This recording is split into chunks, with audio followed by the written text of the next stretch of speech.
Kukan je nyní na řadě a máte 1,5 minutu.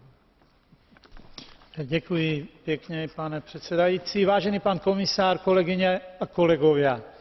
Všetci vieme, že západný Balkán potrebuje európsku perspektívu. Som rád, že prejednávané dve správy a rezolúcie túto perspektívu potvrdzujú a aj to, že belgické predsedníctvo zaradilo proces pokračovania rozširovania únie medzi svoje priority.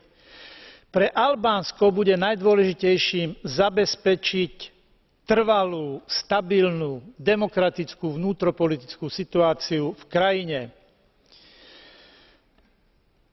Rezolúcia objektívne oceňuje pokrok v mnohých oblastiach, ktorý dosiahlo Albánsko za minulý rok. Osobitne pri plnení technických kritérií pre zavedenie bezvízového režimu.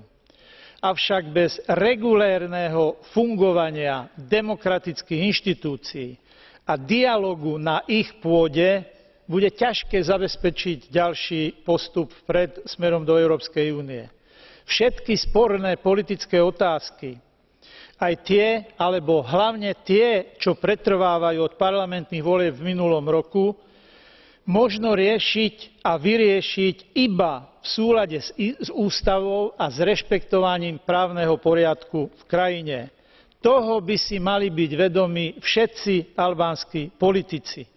3 vety o Kosove. Pre Kosovo sa európsky proces už začal, ale bude to určite pochod na dlhú vzdialenosť.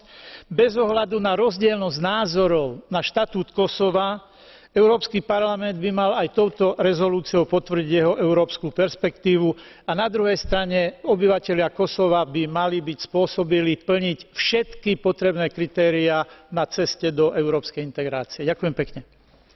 Ja tiež ďakujem. Hannes Swoboda ist jetzt an der Reihe. Bitte, Hannes. Dankeschön, Herr Präsident.